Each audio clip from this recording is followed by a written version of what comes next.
Hello बच्चों। हम लोग कौन सा चैप्टर रीड कर रहे हैं? Coordination chemistry. आपने कोऑर्डिनेशन केमिस्ट्री में बहुत सारा टॉपिक रीड कर रखा है। आज के क्लास में रीड करेंगे ENA. ENA effective effective atomic number rule. ENA rule क्या होता है? ईएनए रूल हम लोग रीड करेंगे। ईएनए रूल के बारे में जानेंगे। प्रभावी परमाणु संख्या नियम। प्रभावी परमाणु संख्या नियम क्या है? ये स्टेबिलिटी से रिलेटेड है। किससे रिलेटेड है? स्टेबिलिटी से रिलेटेड है। तो देखिए ईएनए रूल मैं लिख रहा हूं, आप भी लिखते रहिए मेरे साथ। यदि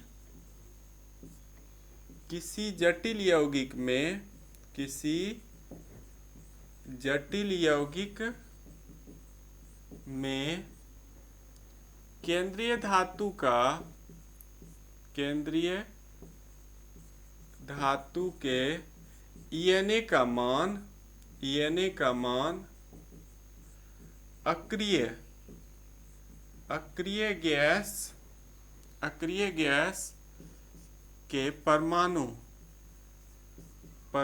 संख्या के बराबर आता है तो वह जटिल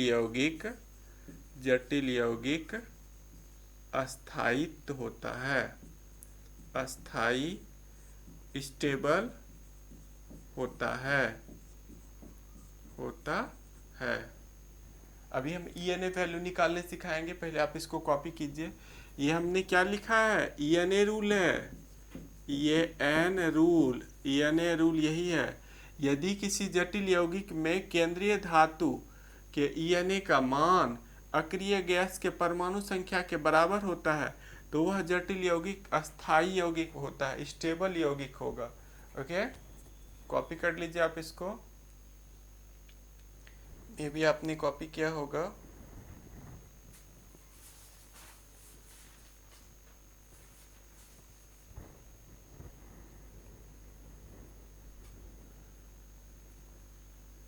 देखिए अक्रिय इनर्ट गैस का एटॉमिक नंबर पता होगा आप लोगों को। इनर्ट गैस का एटॉमिक नंबर अक्रिय gas inert gas 18th group, ये 18th ग्रुप में आता है। और इसका एटॉमिक नंबर परमाणु संख्या आप सबको पता होगा। हीलियम के लिए क्या आता है? 2। हीलियम नियॉन के लिए 10। Helium neon argon 18। Krypton 36। Xenon 54 और रेडॉन 86। ओके, ये सब यदि ईएनए का वैल्यू क्या आना चाहिए? ये सब यदि आ रहा है, इनमें से कोई आ रहा है ईएनए का वैल्यू यदि देखिए ये सब इनर्ट गैस का एटॉमिक नंबर आ रहा है तो वो कॉम्प्लेक्स स्टेबल कॉम्प्लेक्स होगा। वो कॉम्प्लेक्स कैसा होगा? स्टेबल। ईएनए का वैल्यू क्या आना चाहिए? ईएनए का वैल्यू इनर्ट गैस का एटॉमिक नंबर आना चाहिए तो वो कॉम्प्लेक्स स्टेबल कॉम्प्लेक्स होगा। ओके, समझ पा रहे हैं? बिल्कुल समझ गए होंगे। इसको कॉपी कीजिए। देखिए ईएनए का फॉर्मूला मैं लिखने जा रहा हूँ। ईएनए का फॉर्मूला क्या होता है? Helium neon argon krypton जेनन रेडन। ENA का फॉर्मूला लिखिए। ईएनए कैसे हम लोग फाइंड आउट करेंगे? ईएनए का फॉर्मूला होता है Z-X+2 इंटू कोऑर्डिनेशन नंबर। यही फॉर्मूला है ईएनए का। ईएनए रूल इसी फॉर्मूले से। जेड किसको बताता है? Atomic number of central metal atom. केंद्रीय धातु की परमाणु संख्या। जेड किसको बताता है? केंद्रीय धातु की परमाणु संख्या। केंद्रीय धातु। एक्स किसको बता रहा है? ऑक्सीडेशन नंबर ऑक्सीकरण संख्या को बताता है। और सीएन जान रहे हैं आप? सीएन किसको बताता है? सीएन कोऑर्डिनेशन नंबर को बताता है। कोऑर्डिनेशन नंबर उप सहसंयोजन संख्या को बताता है। उप सहसंयोजन संख्या को बताता है।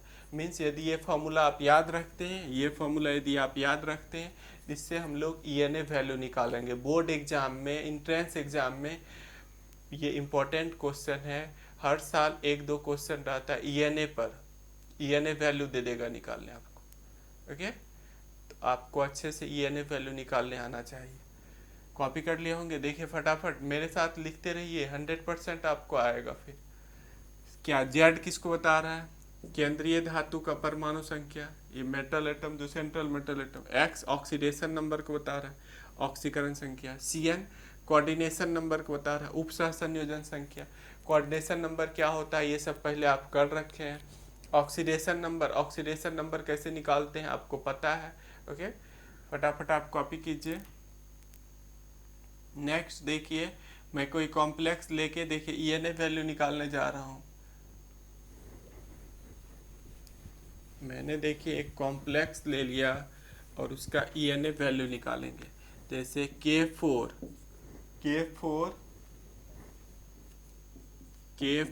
FeCN6। देखिए इस कॉम्प्लेक्स में मुझे ईएनए वैल्यू निकालना है। तो आपको पहले पता होना चाहिए Fe ये सेंट्रल मेटल एटम है जो स्क्वायर ब्रैकेट के अंदर रहेगा। Fe का एटॉमिक नंबर 26 होता है। Fe का एटॉमिक नंबर कितना होता है? 26। यहाँ उप सहसंयोजन इस यौगिक में उप सहसंयोजन संख्या कितना है? 6 है। देखिए CN मोनोडेंटेट लिगेंड है और ये 6 है। कोऑर्डिनेशन नंबर कितना हो गया? कोऑर्डिनेशन नंबर 6 हो गया। ओके, ऑक्सीडेशन नंबर आप निकाल लीजिए। एक्स का वैल्यू पहले निकाल लेते हैं। ओके, ये सब यदि आपको जानकारी है तब तो इस फॉर्मूले में पुट कर पाएंगे। पहले ये सब निकालना सीखिए। तो देखिए यहाँ पोटासियम का +1 × 4 Fe का निकालना है तो इसका x ले लिए। Cn पे कितना चार्ज होता है? Cn पे -1 चार्ज होता है, तो -1 × 6 इक्वल टू कितना हो गया? 0। इक्वल टू कितना हो गया? 0 हो गया। अब सॉल्व कर लीजिए। +4 + x - 6 equal to 0। x - 2 equal to 0। x equal to कितना आ गया? 2। तो ऑक्सीडेशन नंबर भी हमने निकाल लिया। ऑक्सीडेशन नंबर कितना आ गया? 2 आ गया। यदि ये सब आप जान रहे हैं पुट कर दीजिए, बस सॉल्व हो जाएगा। अपने कॉपी क्या होगा? देखिए इसको मुझे मिटाना है, ऑक्सीडेशन नंबर मिटाना है। इस फॉर्मूले में मैं देखिए इस फॉर्मूले में पुट करने जा रहा हूँ ईएनए वैल्यू। जेड कितना है? जेड देखिए 26 है। जेड कितना है? 26 है। -x का वैल्यू अभी निकाला है 2। ऑक्सीडेशन नंबर कितना आया है? 2 + 2 × कोऑर्डिनेशन नंबर कितना है? उप सहसंयोजन संख्या 6 है। यहाँ रखिए आप 26 - 2 अब +12, ये 36 आ गया। 36 देखेंगे किसी इनर्ट गैस का एटॉमिक नंबर है क्या? 36 ये एटॉमिक नंबर है, एटॉमिक नंबर ऑफ क्रिप्टन का 36 होता है। ये इनर्ट गैस का एटॉमिक नंबर आ रहा है, कहेंगे ये कंपाउंड स्टेबल कंपाउंड है। मीन्स K4 FeCN6 एक अस्थाई यौगिक है। It is a stable compound, एक अस्थाई यौगिक है। ये अस्थाई यौगिक है। ओके, ऐसे ही करके देखिए, एक यदि आप अपने से सॉल्व कर लेते हैं, एक क्वेश्चन यदि आप अपने से सॉल्व कर लेते हैं, आप सब क्वेश्चन सॉल्व कर लीजिएगा। ओके, बेसिक आपको कोऑर्डिनेशन नंबर निकालने आना चाहिए, ऑक्सीडेशन नंबर निकालने आना चाहिए। ये सब बेसिक आपको पता होना चाहिए, तभी तो आप कर पाइएगा। ओके, कॉपी कर लीजिए। देखिए मुझे मिटा के फिर दूसरा एग्जाम्पल फिर बताना है। नेक्स्ट देखिए, नेक्स्ट एग्जाम्पल मैं बताने जा रहा हूं आपको CO NH3 4Cl2+। इसमें देखते हैं ईएनए वैल्यू क्या आता है। CO कोबाल्ट को बता रहा है, ये सेंट्रल मेटल एटम। CO का एटॉमिक नंबर 27 होता है, कोबाल्ट का कितना होता है 27 होता है। कोऑर्डिनेशन नंबर कितना है यहाँ, कोऑर्डिनेशन नंबर देखेंगे, कोऑर्डिनेशन नंबर 6 है। देखिए मोनोडेंटेड लिगेंड है, 4 इसके कारण 2 इसके कारण, जितना लिगेंड डायरेक्टली जुड़ा हुआ रहता है तो कोऑर्डिनेशन नंबर 6 है। ऑक्सीडेशन नंबर निकाल लेते हैं, ऑक्सीडेशन नंबर निकालिए, इसका निकालना है तो x प्लस NH3 पर कितना चार्ज होता है 0, 4 into 0 plus 2 into -1 equal to +1, ये आ गया x plus 0 minus 2 equal to +1, x equal to 3। Oxidation number कितना आ गया, ऑक्सीडेशन नंबर 3 आ गया, ऑक्सीडेशन नंबर कितना आ गया 3 आ गया। ओके, समझ पा रहे हैं, बिल्कुल समझ गए होंगे। अब देखिए ऑक्सीडेशन नंबर वगैरह जब आप निकाल लेते हैं, अब इस फॉर्मूले पर मैं पुट करने जा रहा हूँ। ये ENA का फॉर्मूला लिख रखा हूँ, देखिए इसी फॉर्मूले पर ENA का फॉर्मूला, Z कितना होता है कोबाल्ट का 27 है, कोबाल्ट का Z कितना है 27 माइनस ऑक्सीडेशन नंबर X का वैल्यू 3 हमने निकाला है, अभी निकाला है। Okay, 3 plus 2 into coordination number कितना है 6 है, 6 देखिए पुट कर दिया तो 27 माइनस 3 प्लस 12, ये 24 अब प्लस 12 कितना आ रहा है, ये देखिए आ गया 36, ये भी 36 ये आ गया, ये आ गया एटॉमिक नंबर ऑफ क्रिप्टन। ये भी स्टेबल कंपाउंड है, ये भी किस टाइप का है, ये स्टेबल कंपाउंड है। ओके, समझ पा रहे हैं, बिल्कुल समझ गए होंगे आप। तो ऐसे ही हम लोग निकालते हैं, किसी भी कॉम्प्लेक्स का हम लोग निकाल सकते हैं। मे बी आपने कॉपी किया होगा। नेक्स्ट देखिए, कई सारे डिफरेंट टाइप्स का मैं कॉम्प्लेक्स लिख के आपको बताने की कोशिश कर रहा हूँ कैसे ENA वैल्यू हम निकालते हैं। जैसे हमने एक कॉम्प्लेक्स लिखा CuEn 2Cl2 प्लस, ओके -1 दे रहा हूँ, देखिए -1 EN जानते हैं, EN किस टाइप का है, EN बायडेंटेड लिगेंड है। EN किस टाइप का लिगेंड है, बायडेंटेड लिगेंड है, EN बायडेंटेड लिगेंड है। इथाइलिन डायमाइन में देने वाला एटम कितना है, इसमें 2 है देने वाला, और न्यूट्रल लिगेंड है। EN किस टाइप का है, ये न्यूट्रल लिगेंड है, इस पर कोई चार्ज नहीं होता है, उदासीन लिगेंड है। ओके, तो यहाँ पर कोऑर्डिनेशन नंबर कितना हो गया इस कॉम्प्लेक्स में, कोऑर्डिनेशन नंबर उप सह संयोजन संख्या, उप सह संयोजन संख्या, ये कितना आ गया देखिए। यहाँ बायडेंटेड लिगेंड है, EN किस टाइप का लिगेंड है, बाय मीन्स 1 में 2 देने वाला है, तो 2 में कितना होगा 4 होगा। यहाँ देखिए 4 इसमें हो गया और 2 इसमें हो गया, 4 2 कितना हो गया 6 हो गया। कोऑर्डिनेशन नंबर यहाँ 6 है। अब ऑक्सीडेशन नंबर हम लोग निकाल लेते हैं।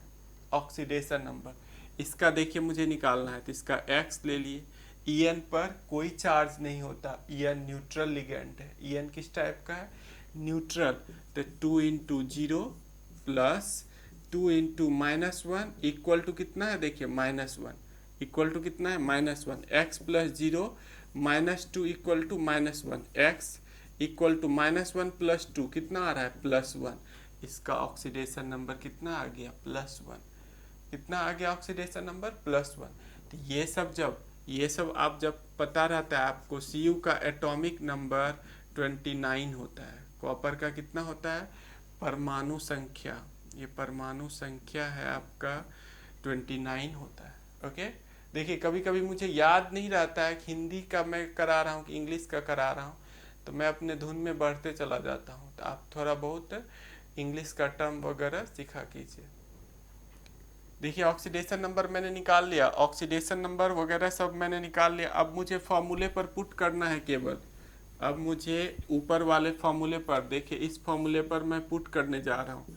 EN वैल्यू, Z कितना है, कॉपर का Z कितना होता है 29, तो यहाँ 29 पुट कर दिया, माइनस x ऑक्सीडेशन नंबर अभी निकाला है मैंने +1 आया है, तो -+1 प्लस 2 इंटू कोऑर्डिनेशन नंबर, देखिए कोऑर्डिनेशन नंबर कितना है उप सह संयोजन संख्या, ये 6 है, तो 2 इंटू 6, ओके ये बायोडेंटेड लिगेंड है, एक में देने वाला। एक आदमी के पास कितना हाथ होता है? दो है, वैसा ये लिगेंड।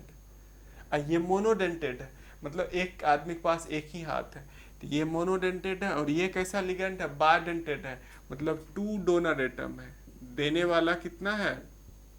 दो है। इसीलिए यहाँ देखिए, दो और दो चार हो गया, और चार दो छः, कोऑर्डिनेशन नंबर। तो 29 माइनस 1 प्लस 12 कितना आएगा? देखिए 28, इसका 28 प्लस 12, ये हो गया कितना आ जाएगा? 30, 40 आ गया। ये कितना आ गया? ये 40 आ गया। मीन्स ये लेस स्टेबल कंपाउंड होगा। ये क्या होगा? Less stable, relatively less stable. ये 40 आ गया। ओके, ENA वैल्यू हम लोग इसी तरह से फाइंड आउट करते हैं। आ गया होगा। देखिए मैं कई सारे क्वेश्चन में आपको बता रखा हूँ, आप भी कई सारे क्वेश्चन में फाइंड आउट कीजिए अपने से, आपको अच्छे से आ जाएगा। मे भी आपने कॉपी किया होगा। ENA वैल्यू आपको आ गया। ENA प्रभावी परमाणु संख्या नियम, प्रभावी परमाणु संख्या नियम, ENA वैल्यू यही है। नेक्स्ट देखिए,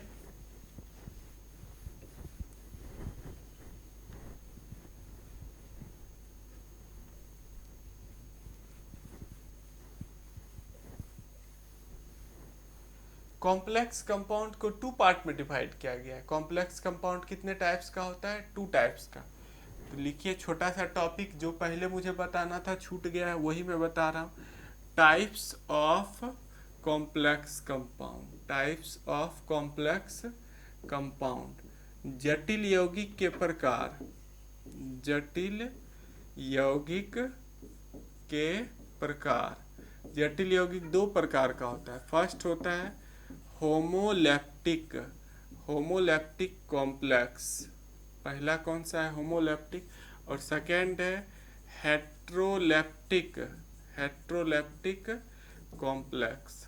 पहला होमोलैप्टिक है, दूसरा हेट्रोलैप्टिक है। कॉपी कर लीजिए। Homoleptic, homoleptic, हेट्रोलैप्टिक। हिंदी भी इसका यही रह जाता है, हिंदी भी होमोलैप्टिक, लैप्टिक, होमोलैप्टिक, हेट्रोलैप्टिक, हिंदी भी यही रह जाता है। ओके, बुक वगैरह देखिएगा पलट के। होमोलैप्टिक कॉम्प्लेक्स किसको कहते हैं? हेट्रोलैप्टिक कॉम्प्लेक्स किसको कहते हैं? इसके बारे में मुझे बताना है। आप कॉपी कर लीजिए फटाफट।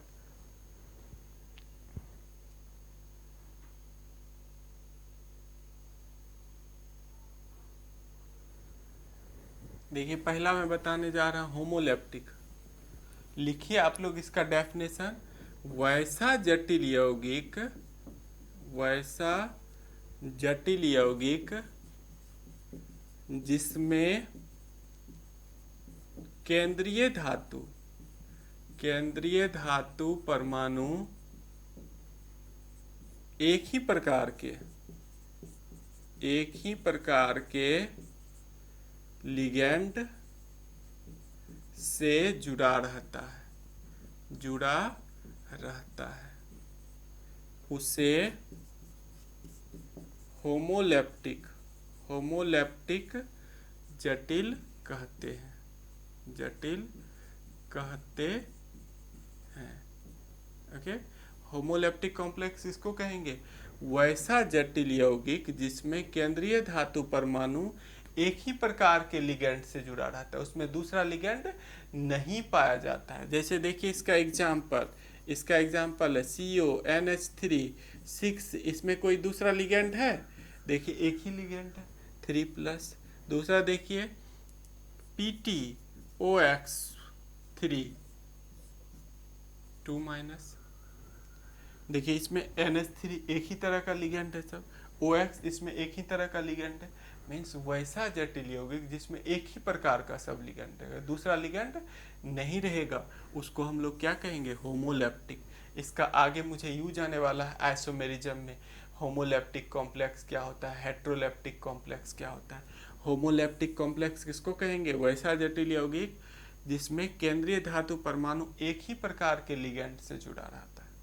एक ही प्रकार के लिगेंड से जुड़ा रहता है। ओके, मैं भी कॉपी कर लिए होंगे। देखिए दूसरा टाइप में बताने जा रहा हूं। दूसरा टाइप है हेट्रोलेप्टिक जटिल। हेट्रोलेप्टिक जटिल किसको कहेंगे? वैसा जटिल यौगिक जिसमें केंद्रीय धातु परमाणु एक से अधिक प्रकार के एक से अधिक प्रकार के लिगेंड्स, एक से ज्यादा लिगेंड से जुड़ा हुआ रहता है, उसे हेट्रोलेप्टिक जटिल कहते हैं। उसे क्या कहते हैं? उसे हेट्रोलेप्टिक जटिल कहते हैं, एक से ज्यादा प्रकार के लिगेंड से। जैसे ये रहा, देखिए CONH3 Cl2, देख रहे हैं इसमें टू डिफरेंट टाइप्स का लिगेंड जुड़ा हुआ है। ये एक रहा।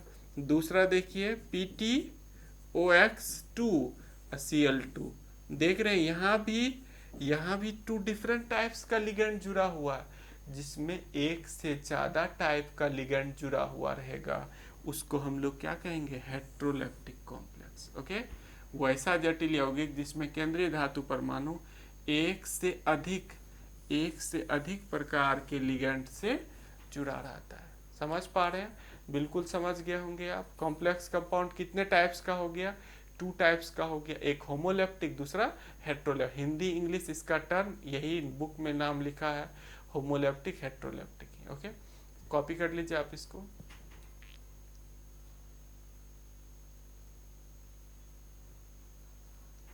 देखिए आप लिख के प्रैक्टिस करते रहिए, अच्छे से समझ में आएगा। ओके, आपको कोई दिक्कत नहीं आएगी, क्वेश्चन वगैरह प्रैक्टिस करते रहिए। Okay, thank you watching this video. Okay बच्चों।